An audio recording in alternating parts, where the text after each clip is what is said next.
Dieu exauce toujours ses enfants qui ont la foi.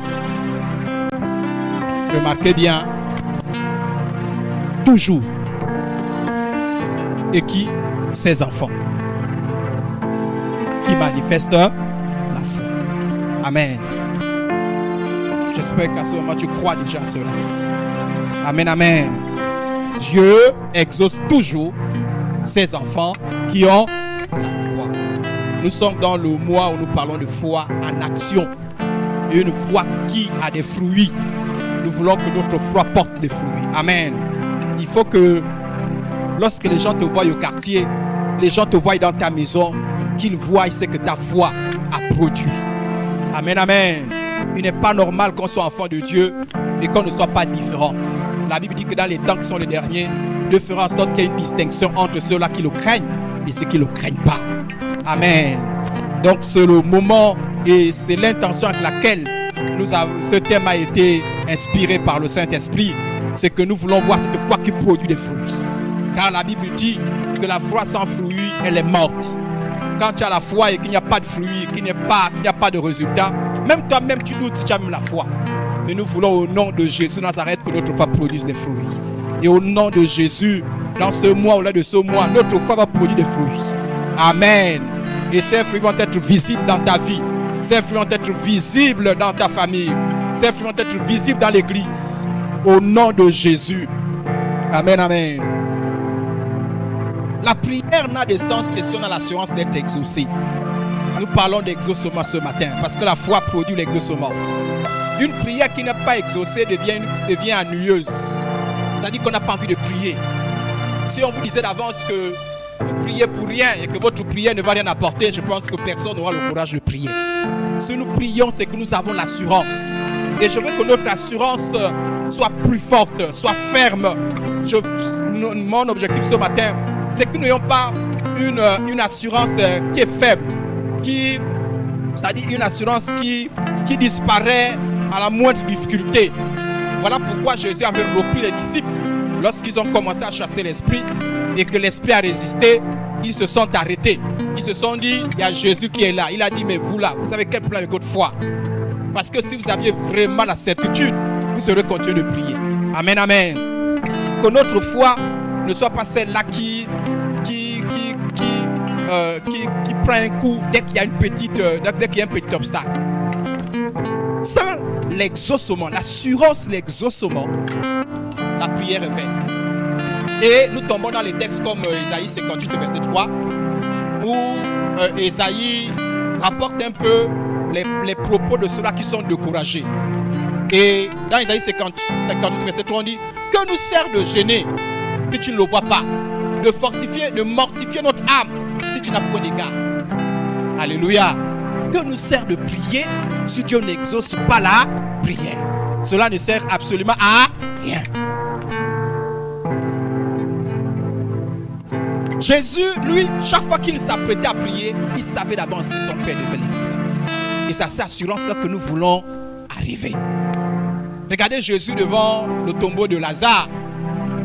La Bible dit qu'il jetèrent donc la pierre et Jésus leva les yeux en haut et dit, Père, je te rends grâce. Vous voyez, souvent on a tendance à rendre grâce lorsqu'on a fini de prier et lorsqu'on a vu l'exaucement. Mais Jésus commence à rendre grâce avant même l'exaucement. Pourquoi? Parce qu'il savait que son Père, qui est notre Père, l'exauce toujours. Regardez ce qu'il dit. Je te rends grâce de ce que tu m'as exaucé. Alléluia. Est-ce qu'au moment où il dit ça, Lazare est déjà sorti? Lazare n'est même pas encore sorti. Mais il a la certitude que lorsqu'il prie, Dieu va l'exaucer. Amen, amen.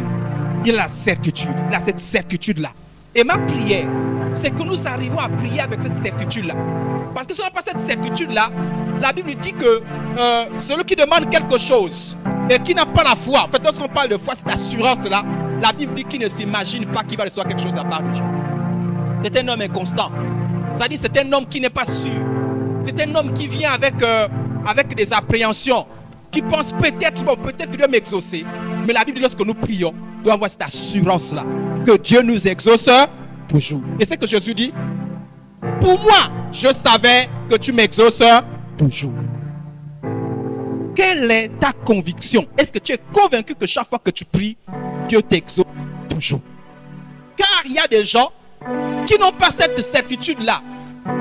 Je me souviens, je vous ai dit que j'ai prié avec une jeune fille pendant 1 mois. Elle avait un problème. Elle avait touché des angoisses. Son cœur battait très très fort. Nous avons fait 1 mois. Et pendant ces 1 mois, on a eu plusieurs temps de jeu de prière.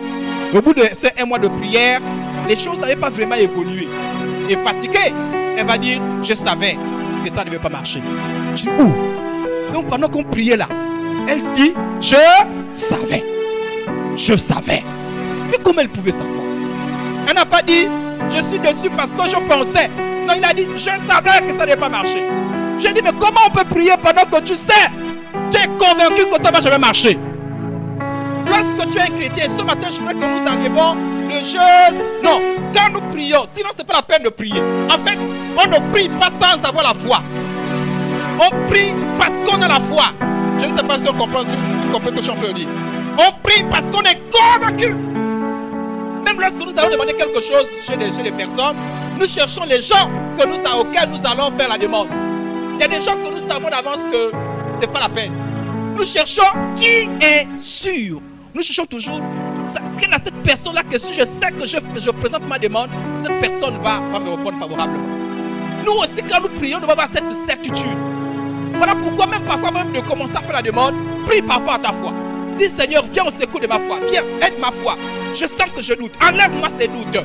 Nettoie mon cœur. Que mon cœur soit rassuré. La Bible dit, approchez-vous avec assurance du trône de la grâce. Quelle assurance? Que je serai exaucé. Amen, amen. Ça ne sert à rien de prier si on n'a pas l'assurance. La prière est vaine et Dieu n'aime pas ça. Dieu n'aime pas quand on s'approche de lui avec des doutes et des inquiétudes. Dieu aime quand tu pries, peu importe la longueur de ta prière, que ce soit 1 mot, 2 mots, 3 mots, que tu sois rassuré. En d'autres termes, est-ce que quand tu t'approches de Dieu, qu'est-ce que tu sais de Dieu? Est-ce que tu es convaincu que le Dieu que tu pries est capable de t'exaucer? Sinon, ce n'est pas la peine. Jésus dit, je savais que tu m'exauces toujours. Je savais que tu m'exauces toujours. Jésus avait cette certitude-là. Voilà pourquoi il n'avait aucune crainte. Voilà pourquoi il n'avait aucun problème. Il savait. Nous aussi, nous devons avoir cette certitude-là. Chaque fois que nous prions. Sinon, nos prières deviennent ennuyeuses. Sinon, ça devient juste de l'activité de la religion. Comme il y a des églises qui vont prier le matin, vont prier à midi, vont prier le soir. Alors, tu te réveilles le matin, tu dis, on va encore faire comment? Oh, il faut que je fasse ma prière.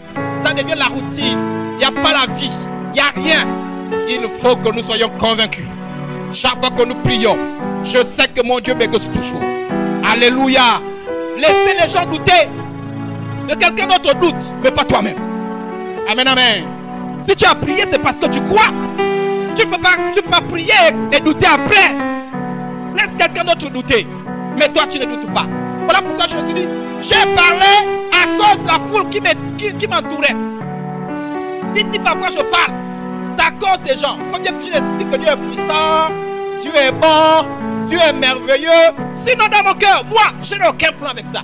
Ça, je le sais. Et je sais que tu m'exauces toujours. Nous devons avoir l'assurance que le Dieu que nous prions, c'est un Dieu qui exauce. Je veux que le Dieu de la Bible, c'est un Dieu qui exauce. Amen, amen. Je ne sais pas le Dieu que tu pries, mais si le Dieu, c'est le Dieu de la Bible, qui s'appelle Yahweh, Shalom, Jireh, Jéhovah Jireh. Si c'est le Dieu là que tu pries, c'est un Dieu qui existe toujours. Amen, amen. 1 Jean chapitre 5, verset 14, voyez, Jean voulait également donner cette assurance-là aux gens qui l'écrivaient. Nous avons auprès de lui cette assurance. Nous avons auprès de lui cette Il y a une assurance. Une assurance c'est quoi? C'est une garantie. C'est une garantie.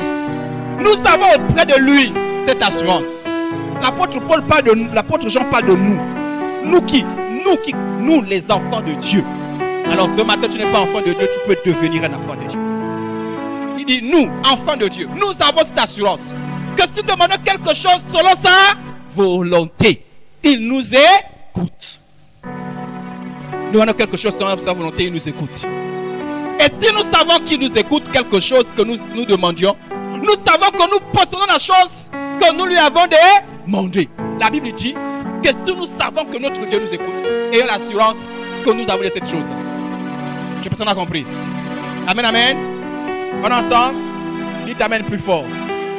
Voilà, je vais vous sentir parce que moi je parle un peu plus fort. Si vous me laissez seul, là, c'est pas bon. Hein? C'est seul là. Si vous me laissez seul, on avance ensemble. Amen encore plus fort. Ok. Nous avons cette assurance-là. Que si seulement ce que nous avons demandé est conforme à sa volonté, nous savons qu'il nous a écoutés. Et si nous savons qu'il nous a écoutés, ayons l'assurance qu'il nous a exaucés. Amen, amen. Ayons cette assurance.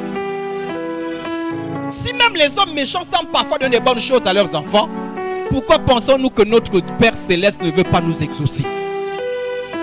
Pourquoi tu peux venir à la présence de Dieu et penser que Dieu ne veut pas t'exaucer? Pourquoi penser que Dieu ne peut pas t'exaucer?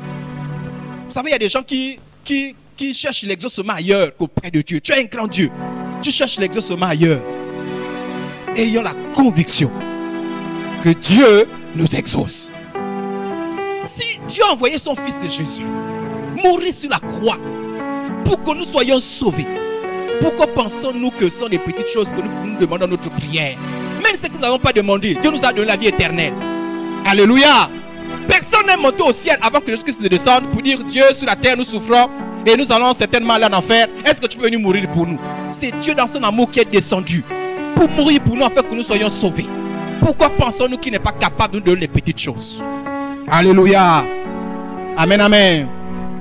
Si donc méchant comme vous l'êtes, vous savez donner de bonnes choses à vos enfants, à combien plus forte raison du Père Céleste qui est dans les cieux donnera-t-il des bonnes choses à ceux qui les lui demandent? Je demande une bonne chose conforme à sa volonté. Pourquoi penses-tu que Dieu n'est pas capable d'exaucer? Dieu est celui qui exauce les prières. Dis, mon Dieu est celui qui exauce les prières. Conforme à sa volonté. Amen. Et cette assurance-là, amen. Et partage cette assurance. Partage quand les gens te demandent, mais toi, mais est-ce que... Vous savez, un jour, il y a un condisciple qui est venu me voir et qui avait une situation qui m'a demandé la prière. Vous imaginez que si j'avais prié, je l'avais dit, je vais prier, et qu'il avait, si vous imaginez qu'il avait perçu un manque de prière, un manque d'assurance chez moi, il ne serait pas arrivé. Mais quand il est arrivé, j'ai dit, mon Dieu, que c'est la prière. Nous avons prié et Dieu l'a exaucé. Amen. Alors, nous voulons définir 2 mots avant de continuer. Prière et exaucement. Pour mieux saisir ce que nous sommes en train de dire. Ce matin, je voudrais vous challenger. Ce matin, je voudrais vous amener à un autre niveau, la foi. Je voudrais élever la foi de tout un chacun. Pour que chacun ait l'expérience de son Dieu. Quand tu pries un Dieu que tu ne connais pas, tu es faible. Facilement, tu peux abandonner ta foi. Mais quand tu connais le Dieu que tu pries, quand tu as une expérience avec lui, personne ne peut t'enlever de là. Amen. Alors nous voulons définir 2 mots. Le mot prière dans son sens premier renvoie à l'intercession, à la demande et à la supplication. En fait, lorsqu'on parle de prier, on parle surtout de demander. Ce qui fait que les thèmes comme prière d'autorité, en fait, c'est par abus de langage qu'on parle de prière d'autorité. Quand on parle de prière de combat spirituel, c'est par abus. Parce qu'en fait, il ne s'agit pas en réalité de la prière. Parce que lorsqu'on s'adresse à un démon, on parle à un démon et on l'oblige, alléluia, de lâcher prise. Ce n'est pas une prière en tant que telle, c'est par abus de langage. Personne n'a compris. C'est quand on prend une posture comme quelqu'un qui prie, voilà pourquoi on parle de prière d'autorité. Mais sinon, ce n'est pas une prière en tant que telle. La prière, lorsqu'on parle de prière en réalité, on parle de la demande, de la supplication. En fait, la vraie prière, c'est quand on parle de l'intercession, de la repentance. C'est ça le vrai sens du mot prière. Donc, je nous ramène sur le vrai sens du mot prière. Donc, ça peut se dire prière d'intercession, mais c'est prière, je vais dire d'autorité, mais c'est un abus de langage. La prière est donc une demande de l'homme à Dieu. C'est l'homme qui prie Dieu. Ce n'est pas... Et lorsqu'on prie, et là je voudrais que vous me suivez maintenant parce que je vous amène quelque part. Lorsqu'on prie, on ne fait pas une imposition.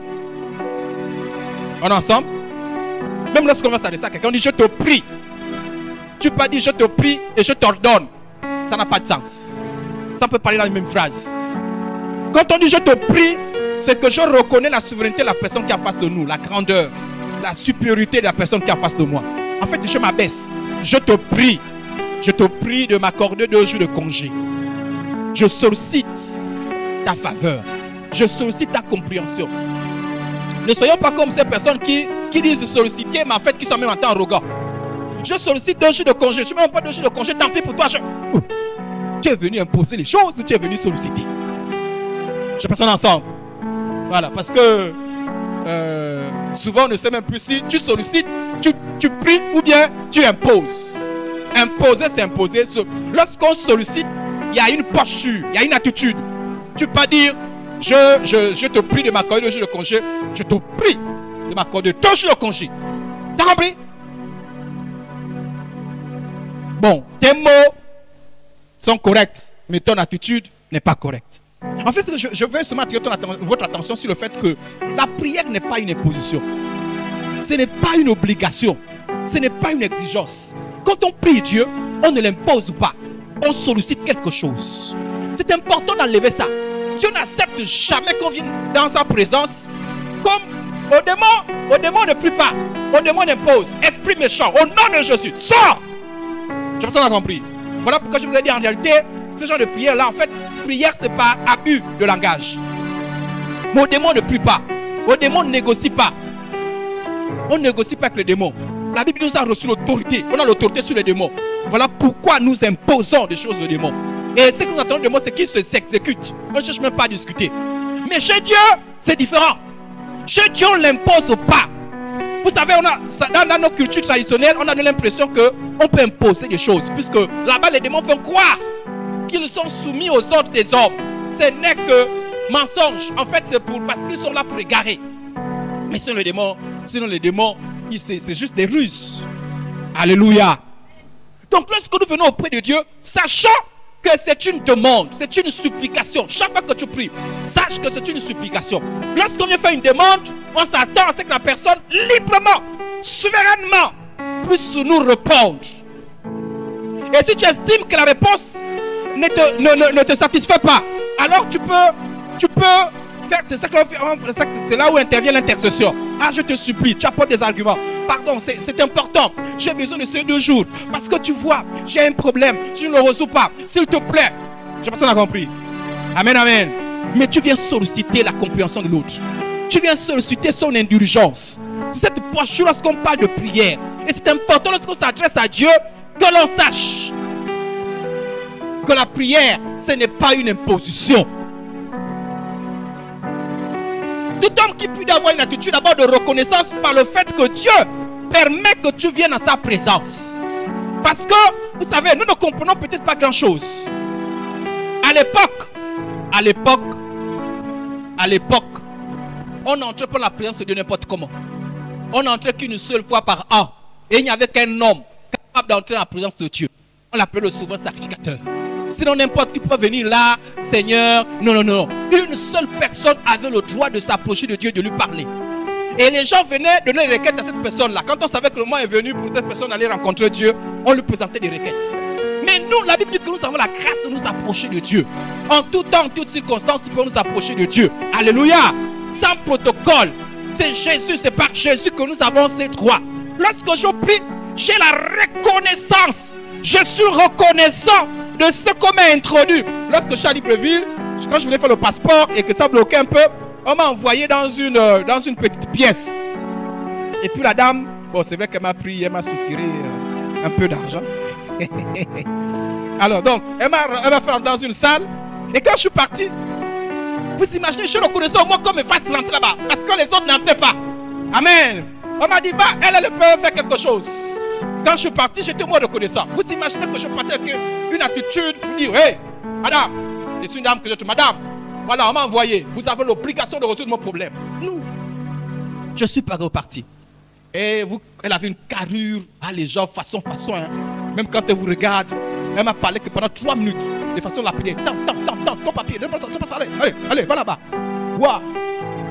Je n'ai pas discuté. C'est elle qui a le pouvoir à cet instant. Amen, amen. Elle a dit, parle, appelez quelqu'un d'autre. Essaye de voir ça. Elle n'a pas résolu mon problème, pas le même jour.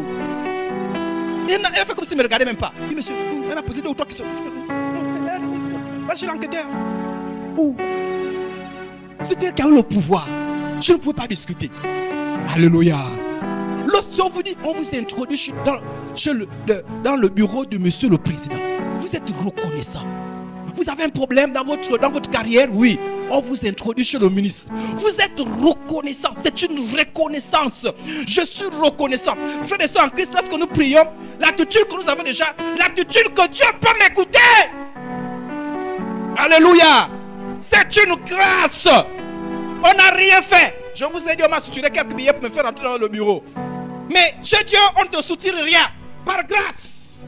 Tu entres par grâce. Sois reconnaissant. N'aie pas une attitude arrogante. Ce matin, j'aimerais simplement que nous enlevions cette attitude arrogante. Alléluia. Quand nous prions, c'est comme si Dieu ne veut des choses. C'est-à-dire qu'on prie comme si Dieu avait l'obligation de donner des choses. C'est une attitude que Dieu ne tolère pas. En fait, c'est un péché. C'est un blasphème. Tu méprises Dieu. Tu viens comme si Dieu... C'est-à-dire que tu viens comme si Dieu... Personne, même ici, nous qui avons des enfants. Vous n'appréciez pas quand les enfants viennent vous demander, comme s'ils n'avaient même pas de garde. Maman, donne-moi 10 000. Moi, je sais que... Tu vois ça pour tu dis, attends, est-ce que tu penses que moi je travaille pour toi quoi? Et parfois, quand on a 10 000, on ne donne pas. Pourquoi? Parce que l'attitude n'est pas une attitude agréable. C'est une posture qui nous dérange. Même si on n'a pas envie de... Parce qu'on veut que l'enfant comprenne que c'est l'argent qui nous travaille. Un jour, j'ai dit à mes enfants, et ils pensent que quand on dit l'argent des enfants, ils pensent que c'est leur droit. Je ne sais pas s'il y a des parents qui sont avec moi ici. Là. Dès qu'ils entendent l'argent des enfants, ils disent notre argent. Je leur dis, ce n'est pas votre argent. C'est parce que je travaille qu'on donne l'argent là. En fait, c'est mon argent qu'on prend pour vous donner. Donc, il faut venir, même si c'est de votre argent, vous venez solliciter. Ah, papa, je dis oui, c'est mon argent. Donc, quand tu viens, c'est mon argent. Tu as compris? Oui. Là, quand il a compris, là, ça change. S'il te plaît, je dis, ah. Parce que tu es venu là comme si j'étais ton trésorier et tu es venu faire la demande. Mais c'est comme ça que les chrétiens viennent auprès de Dieu. Il vient et puis qui prend Dieu comme un fétiche. Dieu, protège-moi. Dieu, bénis-moi. Dieu, guéris-moi. Mais Dieu, tu vois, viens ici. Dieu. Non, c'est grave. Et c'est une posture dangereuse. Et Dieu a horreur de cette posture-là. Alléluia. Nous ne pouvons pas être chrétiens et rester dans cette posture. Laissez les nouveaux. Quand ils viennent, ils ne comprennent rien.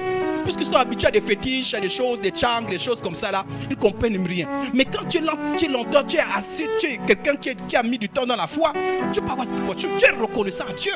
Le fait que Dieu même t'écoute, le fait même que tu puisses t'adresser. J'ai dit souvent que les païens font comment? Moi, quand j'ai un problème, même quand ils me dépassent, voilà pourquoi je n'ai pas de pensées de suicide. Je n'ai pas ce genre de pensée. Parce que j'ai avec moi ce qui a dit, venez à moi tous qui êtes fatigués et chargés. Je vous donnerai du repos. Donc même si on dit, même s'il y a une décision qui pèse sur moi, au travail, je ne sais où, une grave décision, je sais à qui me confier. C'est une grâce. Alléluia. Qu'il y ait là quelqu'un qui puisse m'écouter. C'est une grâce. Première attitude, avec reconnaissance. Voilà pourquoi nous chantons. Avec des actions de grâce, nous entrons dans ta maison. Amen. Voilà pourquoi on est même capable de dire merci à Dieu, même avant qu'on a commencé à prier. Il y en a certains qui commencent seulement dès que c'est le matin. Seigneur, bénis-moi, protège-moi. Ouais! On ne fait pas ça. Seigneur, merci pour le souffle de vie. Laissez les païens. Les païens ne savent pas que le souffle de vie, c'est Dieu qui a donné. Les païens pensent que toute leur vie là, c'est eux. Bon, ils sont ignorants. Nous avons la connaissance. Tu es capable de lever la main, c'est Dieu.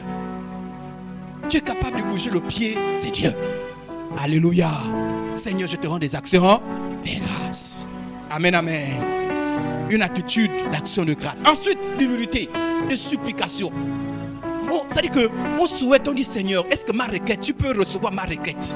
On ne vient pas pour dire Seigneur, tiens, même quand on dit, vous savez, parfois on comprend mal les enseignements. Quand on dit qu'on peut exiger des choses à Dieu, c'est entre guillemets, c'est-à-dire au sens que, comme c'est notre Père, on peut venir pour dire Seigneur, s'il te plaît, tu dois prendre soin de moi. Mais c'est pour dire s'il te plaît. Comme je vous ai dit, mes enfants, quand ils viennent, quand je dis que c'est mon argent, mais ils n'ont pas lâché prise. Ils disent quand même, hein. Et si vous avez une grande intercesseuse comme Idrilène, quand elle demande quelque chose, tant que je n'ai pas donné, je ne reste pas tranquille. Et parfois elle me gagne, parfois quand je suis distrait. Ça a besoin de la tablette, papa la tablette. Je dis, papa, tablette, papa, tablette, papa, tablette. Parfois, je cherche les parole avec sa mère, papa, tablette, oui, papa, tablette. Après, je lui dis quoi? C'est fini la tablette déjà. Alléluia. La liberté que nous avons parlé de Dieu ne doit pas donner l'impression que nous avons le dessus sur Dieu. Dieu est au-dessus de toutes choses. Nous ne sommes que comme un grain de sable devant Dieu. Donc, même la pensée d'être arrogant devant Dieu, il faut enlever ça. Ça veut dire que tu ne connais pas Dieu, tu pas. Alléluia. Vous savez, un jour, une dame, lors du deuxième tour du bac, une dame, on l'avait envoyée pour interroger les candidats qui étaient admissibles en français. Donc elle arrive, il y a une candidate, comme elle était jeune, le prof de français ou la prof de français, je ne sais pas, je crois que je retiens prof. Le prof, maintenant corrigez-moi si c'est la prof. Et comme elle était jeune, donc les autres candidats ne savaient pas qu'il s'agissait d'elle. Donc elle arrive, elle dit, est-ce que je peux passer? Et les élèves répondent, hé madame, hé, non, hé toi, tu nous trouves là. Comment tu sais passer pourquoi? Tu es qui? Tu attends, comme nous tous. Et elle a parlé, et la dame, elle était tranquille. Elle était tranquille. Et quelqu'un d'autre qui est venu dire, mais laissez le prof rentrer.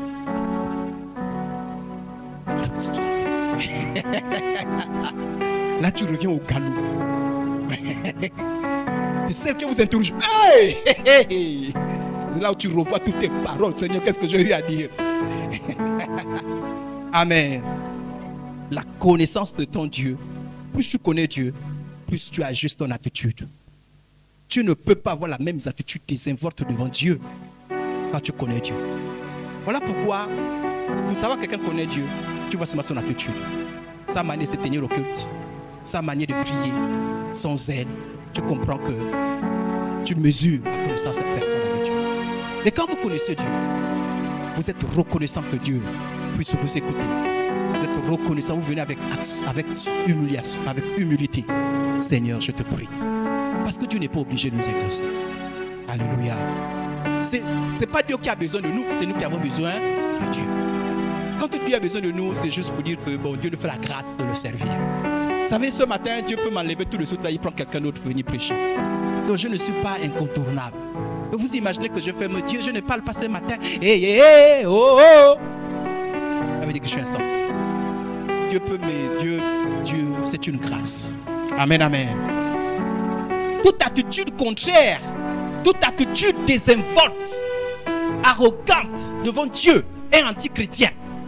Ça veut dire que tu n'es pas chrétien. Quand tu viens dans la présence de Dieu avec arrogance. La Bible dit l'Éternel est élevé. Il voit les humbles et il reconnaît loin les orgueilleux. Dieu voit les humbles. Ce matin, je voudrais que l'orgueil quitte dans nos cœurs. Amen, amen. Parce que l'orgueil dans le cœur, personne ne voit, il n'y a que Dieu qui voit. Quand tu t'adresses à Dieu, est-ce qu'il y a l'orgueil? Peu importe la pression que tu as de ton problème, même si ton problème est grave, même si on dit que demain tu vas être condamné par le tribunal, même si tu vas dire Dieu intervient. Ne sois pas arrogant. Ne sois pas arrogant. Supplie Dieu, implore Dieu. Mais ne dis pas Dieu, je t'avertis, je te donne 2 jours. Dans 2 jours, tu n'agis pas. Je t'abandonne. Dieu va te vomir. Dieu te vomira. Tu es arrogant. La Bible dit, il voit les humbles, il reconnaît loin les orgueilleux. Dieu sait reconnaître les orgueilleux. Donc quand tu es avec une attitude orgueilleuse, Dieu te voit déjà, Dieu te voit clair. Et la Bible dit, qu'est-ce que Dieu fait? La Bible dit, il fait grâce, Dieu résiste aux orgueilleux, mais il fait la grâce aux orgueilleux. Dieu ne va jamais t'exaucer. Dieu ne va jamais t'exaucer. Dieu ne va jamais t'exaucer. Jamais, jamais, jamais, jamais. Alléluia. Donc on prend la prière, on supplie Dieu. On supplie Dieu. Voilà pourquoi, lorsque tu sais que tu comprends que tu supplies Dieu, tu n'es pas amer. Tu n'es pas amer. Parce qu'il y a certaines personnes, donc ils ont l'impression que Dieu n'est pas exaucé. L'amertume est là, la frustration est là. Oh Dieu, j'ai prié, Dieu était où? Dieu. Parce que tu es venu avec une attitude désinvolte. C'est une grâce. Savez-vous, au moment où nous sommes en train de prier, combien de gens sont en train d'adorer Dieu, en train de l'élever, en train de le célébrer? Toi, toi, les anges, la création le célèbre. Ce n'est pas ta petite vie. Parce que certaines personnes ont l'impression, quand on les prêche l'évangile, je souvent dit ça. Ils ont l'impression que Dieu les supplie. Mon frère, ma soeur, le Seigneur veut de toi. Non, Dieu va attendre. Tu te trompes. Tu te trompes. C'est Dieu qui te fait la grâce. Amen. Amen, amen. Que nos attitudes changent dans la prière. Amen, amen. Changeons nos attitudes. Si nous voulons être exaucés. Alors, c'est quoi l'exaucement? On est ensemble? Amen, plus fort. Non, plus fort encore. Amen. Ok, là vous êtes avec moi. Moïse, je te mets un peu. Alors, définition, je commence par la définition religieuse. Hein. L'exaucement, c'est quand tu accordes ce que tu as demandé. Voilà la définition que nous connaissons. Si je demande à tout le monde, c'est à peu près la définition que nous avons. Si quelqu'un a une autre définition. Hein? C'est que je demande quelque chose, je demande, Seigneur, donne-moi la voiture. J'ai la voiture, ça l'exaucement. L'exaucement, c'est quand tu reçois ce que tu demandes. Cette définition-là, ce n'est pas la définition de la Bible de l'exaucement. Et ce matin, nous voulons parler de l'exaucement. On est ensemble? Amen, amen. Vous me suivez? Ok. L'exaucement, c'est quand Dieu réalise un vœu et une prière. On dit j'ai été exaucé. C'est ça l'exaucement, selon les hommes, selon la religion. Mais ce n'est pas toujours vrai avec Dieu. Chez Dieu, l'exaucement, c'est le fait qu'il t'écoute favorablement. C'est-à-dire le fait que Dieu accepte ta prière. C'est le début de l'exaucement. Je sais pas si on a compris. Souvenez-vous de Jean. Jean dit, si nous savons qu'il nous écoute, nous pouvons avoir l'assurance qu'il va nous exaucer. Amen, amen. L'exaucement, c'est d'abord le fait que Dieu puisse t'écouter. Ensuite, apporte la réponse qui soit la meilleure possible pour nous et qui doit être conforme à ses attributs. C'est-à-dire que l'exaucement, c'est la réponse de Dieu.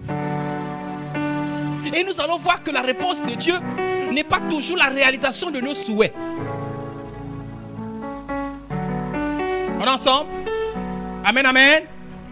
L'exaucement pour Dieu, c'est qu'il t'apporte une réponse. Et quand il va t'apporter une réponse, la réponse là, c'est la meilleure chose qui soit pour toi. Et cette réponse là est conforme aux attributs de Dieu. C'est-à-dire que pour toi, Dieu ne va pas pécher. Pour toi, Dieu ne sera pas injuste. Pour toi, Dieu ne sera pas faux. Une dame qui a mal compris l'évangile un jour, qui était célibataire, a fait une prière, pour qu'un monsieur marié puisse abandonner sa femme et puisse l'épouser. Vous m'avez entendu? Donc, une dame qui vient à l'église, qui a compris l'évangile tordu. Elle jure qu'elle prie. Elle a prié pendant longtemps, des années. Elle demandait le soutien de prière. Son thème de prière, c'est quoi? Je prie pour que le monsieur qui est marié l'abandonne sa femme et qu'il vienne me l'épouser. Dieu n'est pas injuste. Dieu n'exauce pas de telles prières. Je sais pas si on a compris. C'est-à-dire Dieu ne va pas devenir injuste à cause de toi. Dieu ne va pas devenir méchant à cause de toi. Si vous saviez quel genre de prière les gens ont, les gens présentent à Dieu, vous comprenez que notre Dieu est un Dieu juste. Parce que Dieu n'exauce pas toutes les prières. Donc la prière, ce n'est pas toujours ce que moi j'ai demandé. L'exaucement, ce n'est pas toujours ce que j'ai demandé. L'exaucement, c'est la réponse de Dieu. Amen. Amen, plus fort. Maman, ensemble. Que tu dors, je te bouscule. Tous ceux qui dorment là, je les bouscule. Parce qu'il faut bien que tu sors de là bien transformé. Amen. Dieu te parle ce matin. L'exaucement, c'est le fait que Dieu t'écoute et Dieu te répond. Si nous avons la définition sur laquelle l'exaucement, c'est que Dieu réalise mon vœu, que Dieu réalise mon souhait, alors nous sommes à côté. Parce que la réponse de Dieu n'est pas toujours la réalisation de ton vœu, de ton souhait.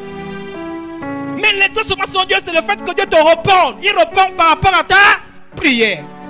Tu as prié, j'ai répondu. J'ai agi parce que tu es venu vers moi. Tu m'as posé un problème.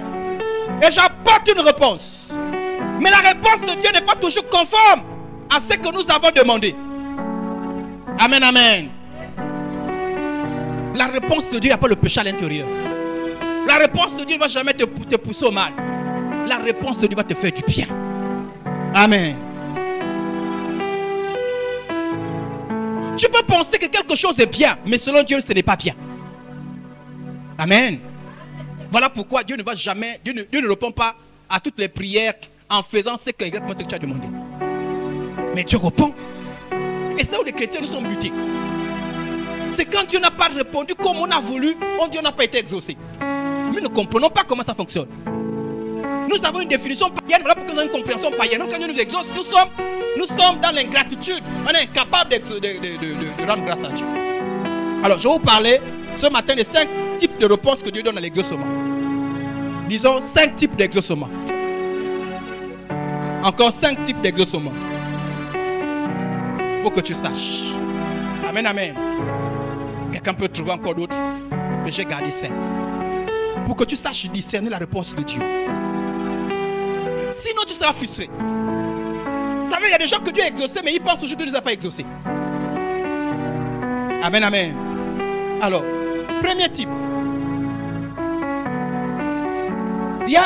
Tu peux formuler une prière et Dieu te répond par un oui dans l'immédiat. Regardez ce monsieur, il a prié, il a fait une prière.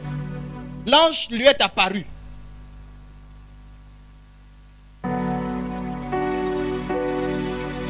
L'ange lui est apparu. Et je pense que quand l'ange lui est apparu, sa femme n'était pas là. Ou l'inverse, ou c'est l'ange qui est apparu à sa femme, mais lui n'était pas là. Je crois que c'est lui qui n'était pas là.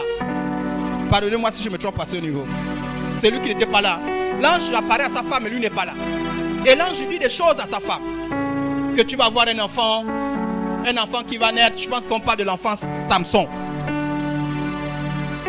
Et Samson ou Gédéon? Samson, ok. Alors, et la dame parle à ce que l'ange lui a dit à son mari. Mais elle a peur que le mari ne saisisse pas. Et ils font une prière. Écoutez bien leur prière. Ah Seigneur, que l'homme de Dieu que tu as envoyé vienne encore vers nous. La prière c'était que l'homme de Dieu que tu as envoyé vienne encore vers nous. En fait c'était un ange. Amen, amen. Et qui nous enseigne ce que nous devons faire pour l'enfant qui naîtra. La Bible dit, Dieu exauça la prière de Manoah. Dieu exauça la prière. Amen, amen. Ils ont prié, aussitôt ils ont été exaucés. Et je peux vous prendre plein d'exemples comme ça. Ça dit, tu pries, Dieu t'exauce.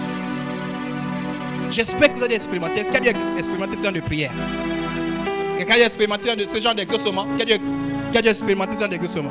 Ça dit que tu as prié, boum, et tu as eu la réponse. Il faut busquer la main pour savoir.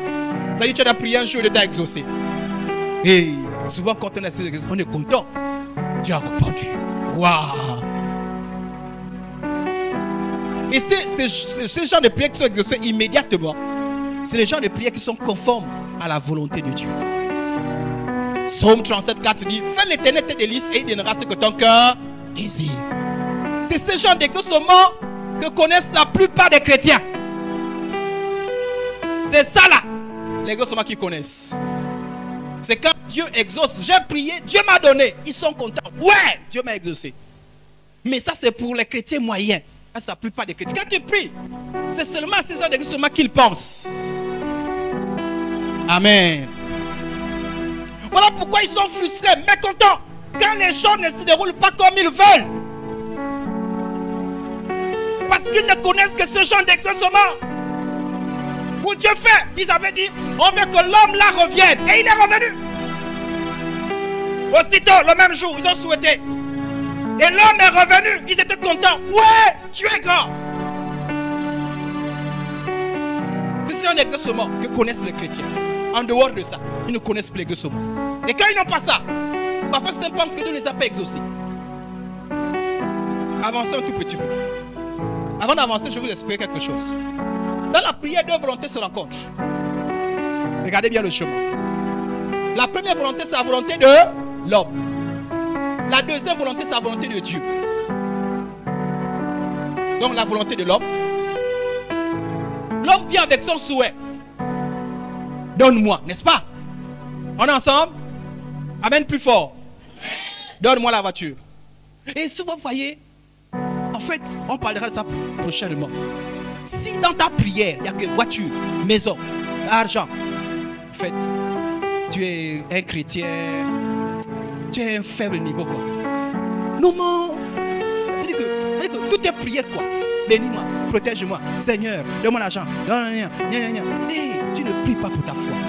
Tu ne pries pas pour les choses du ciel. Tu ne pries pas pour le royaume.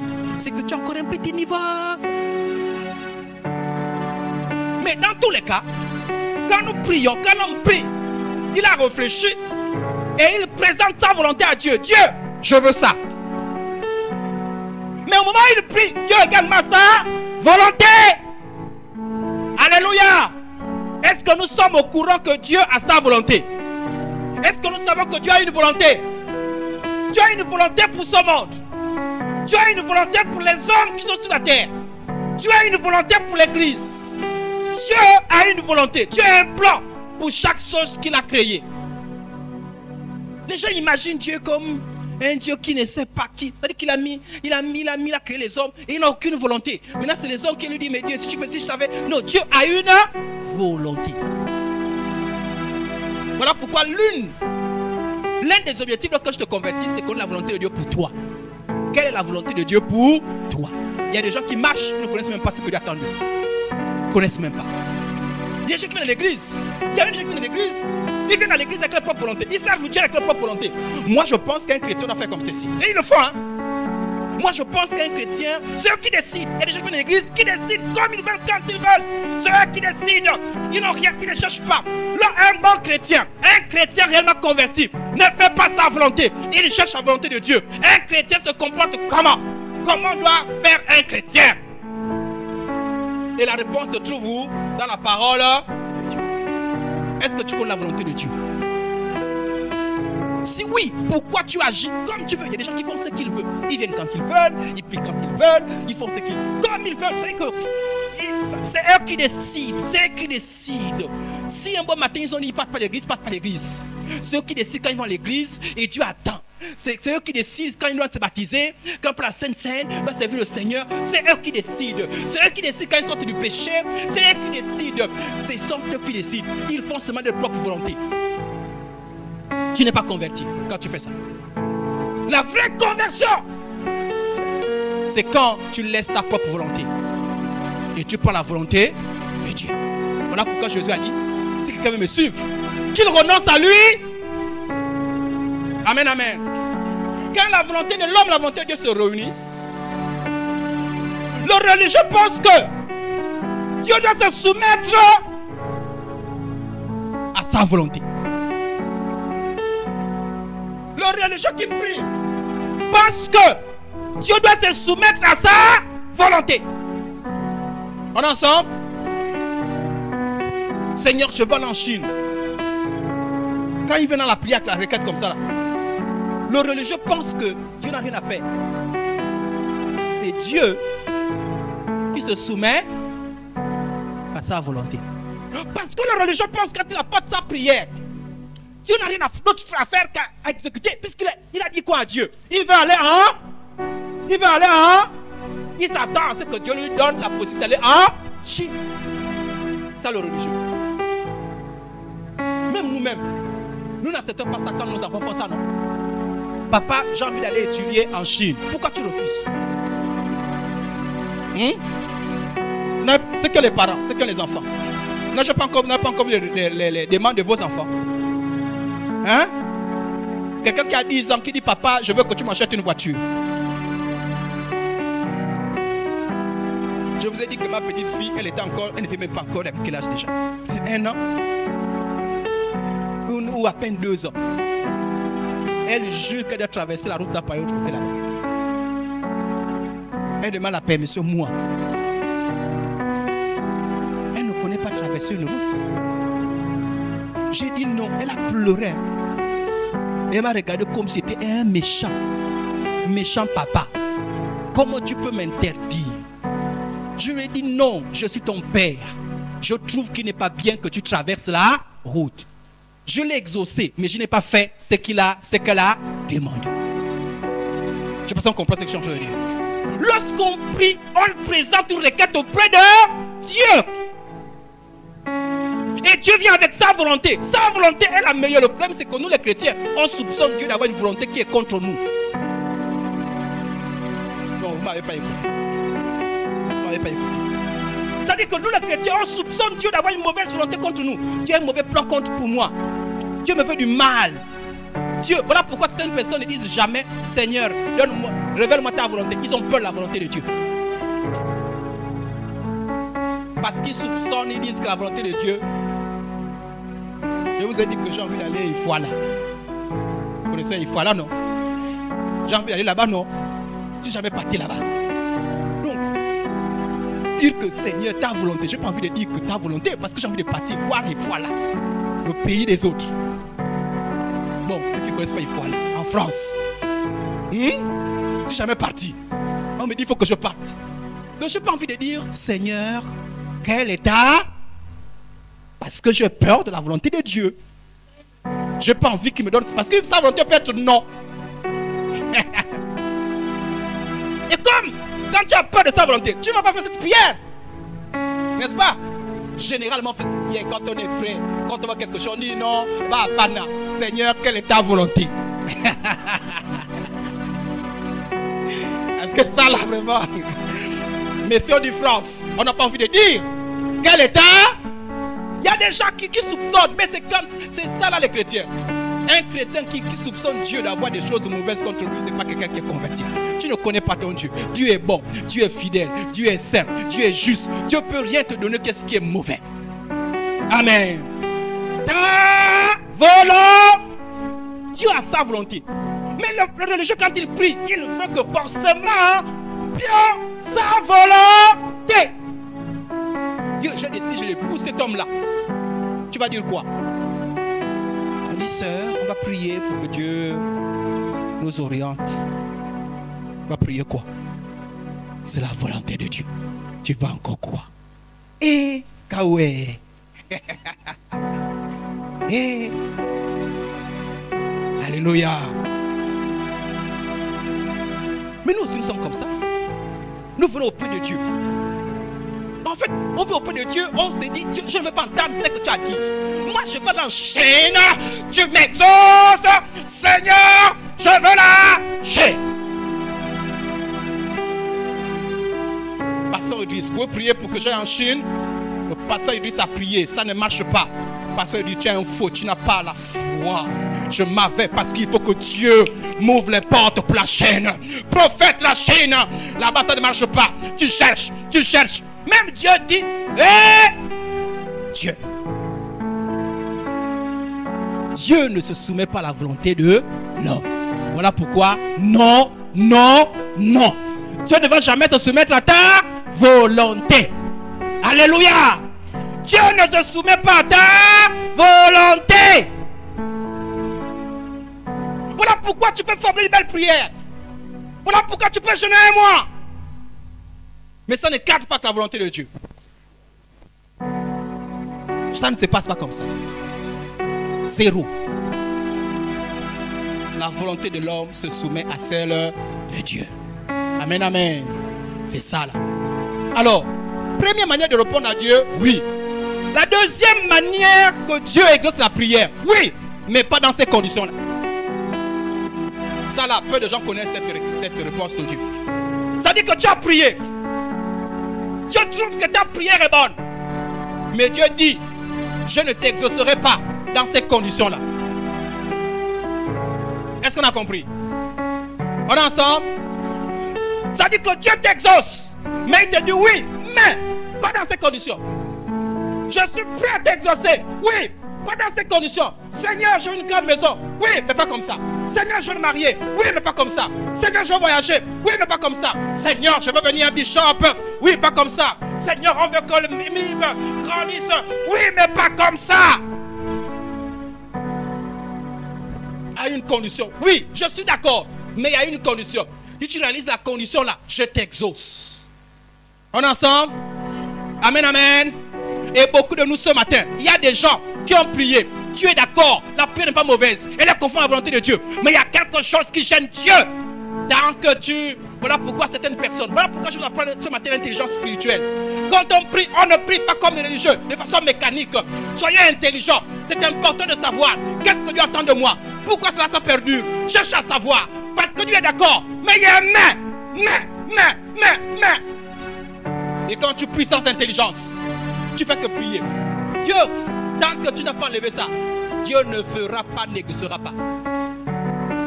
Ça peut être quoi le mais là? Tu as prié sur bonne prière. Dieu dit, je vais t'exaucer à condition que tu te reportes. Dis, j'ai un problème avec ton péché.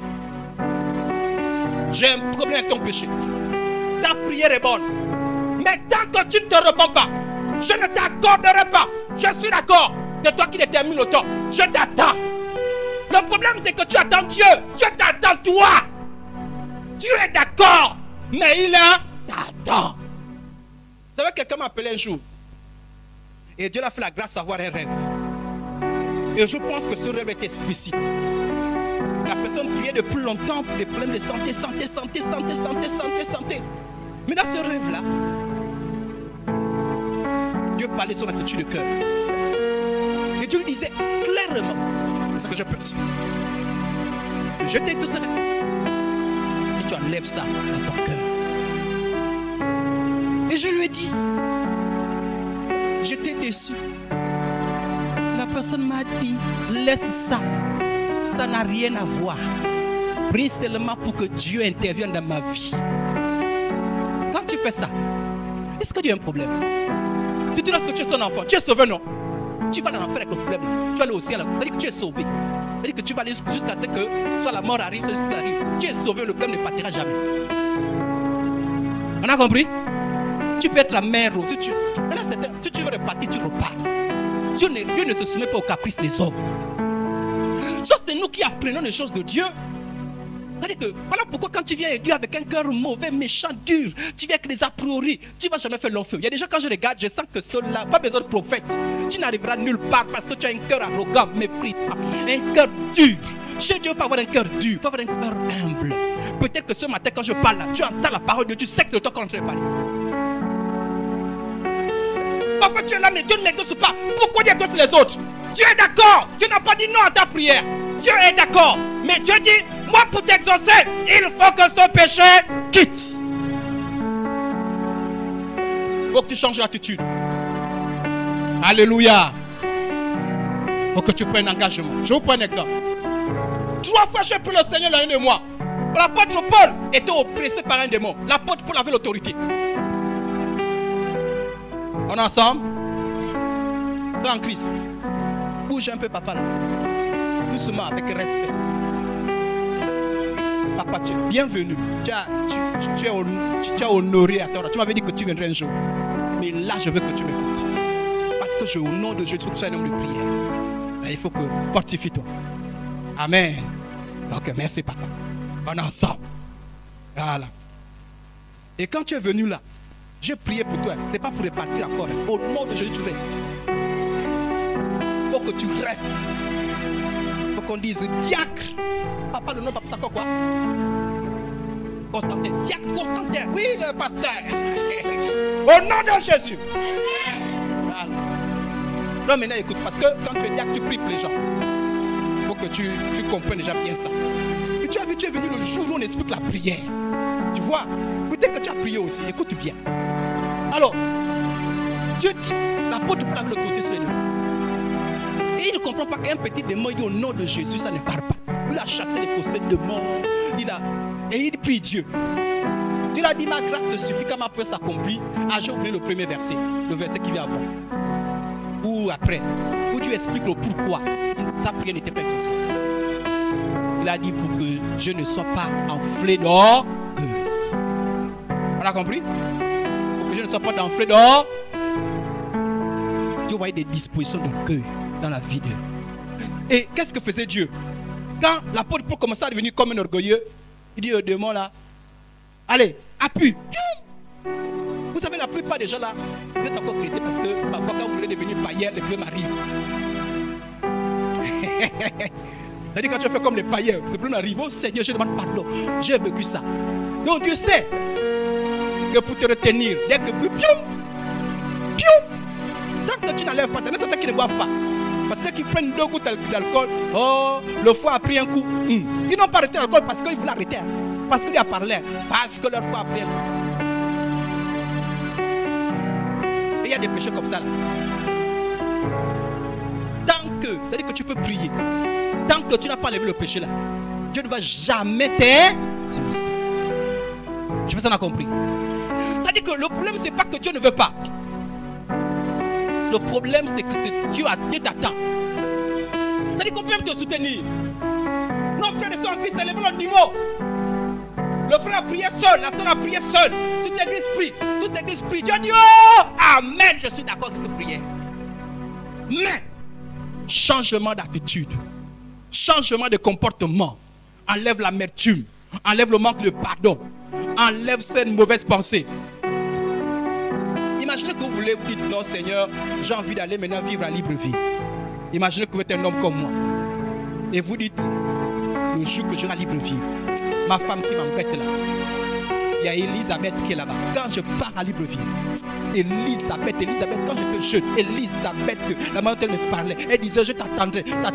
Le jour, si tu as seulement fait l'erreur de m'amener, tu passes à ton cœur, m'amener à Libreville, ma femme là, je vais la mettre en face avec Elisabeth. Dès qu'elle me parle un peu Elisabeth, ici je suis coincé. Elisa, Dieu connaît l'état de ton cœur. Tu peux prier, oh Seigneur, oh ma chérie, Libreville, oh, Dieu ne t'accordera jamais. Parce que tes motivations sont. Dieu veut que tu ailles libre. Dieu veut que tu ailles à Paris. Oh Seigneur, j'ai envie d'aller apprendre dans telle école. J'ai envie d'aller Koni. Touche le cœur de mes parents pour qu'ils me disent pas le Koni. Mais Dieu sait que tu parles le Koni. Quand tu vas dans le Koni, tu dois faire les plans de groove. Dieu t'aime beaucoup. Dieu te dit jamais. Tu as fait une veillée avant de parler à papa. Oh Seigneur, touche papa, touche papa. Dieu, touche papa, les connus. Je mets la pensée connue dans le cœur de papa. Je vois papa, les connus, non. C'est Dieu qui endurcit son cœur. Parce que Dieu sait que le connu, c'est pas bon pour toi. Ton cœur n'est pas joie. Mais change devant ton cœur. Et reviens dire le connu. Mais avant même que tu le parles, c'est papa qui t'appelle qui te dit ah, c'est toi. Ton histoire les connus là, c'est comment? Ah, ton cœur a changé. Autrement dit, ce matin, il y a des choses qui retardent dans vos vies. Peut-être parce que pour lesquelles tu as prié. Tu t'es exaucé depuis un. Dieu a dit c'est là. J'ai dit à mon fils, il m'a demandé depuis 6e, téléphone Android. J'étais prêt à acheter un. Il m'écoute. Mais je lui ai dit à une condition. Si je le vois, pas trop accro aux jeux vidéo. Pas trop accro à Internet. Pas trop accro. Je lui donne le téléphone. Pourquoi je lui fais ça? Parce que s'il n'est pas prêt, je donne le téléphone à la salle de tuer. On a compris? Ça va le détruire. Je lui ai dit, le téléphone, si je change là, je donne le téléphone. Je parle même devant Dieu. Je donne le téléphone, j'achète, j'ai promis. Mais je ne donnerai jamais le téléphone tant que je ne vois pas de changement. Parce que entre sa destruction et être privé du téléphone, 1000 fois, il faut qu'il soit privé du téléphone. Tu ne te marieras jamais si tu ne changes pas cette attitude. Tu n'auras jamais un bon boulot, tu ne changes pas l'attitude. Tu n'auras jamais la bénédiction, tu ne changes pas l'attitude. Dieu est d'accord. Mais, amen, amen. Deuxième attitude. Regardez. Rapidement, un autre exemple. Anne avait besoin d'un enfant. Mais Anne avait besoin d'un enfant pourquoi? Pour montrer à sa rivale qu'elle aussi elle a besoin, qu'elle aussi elle a un enfant. Et après, elle avait aussi besoin d'un enfant pour elle-même. Voyez, non? Et Dieu ne voulait pas ça. Et Anne a trouvé, elle a prié pendant longtemps. Dès qu'elle a changé d'attitude, elle a dit, Seigneur, si tu me donnes l'enfant, dans ta maison,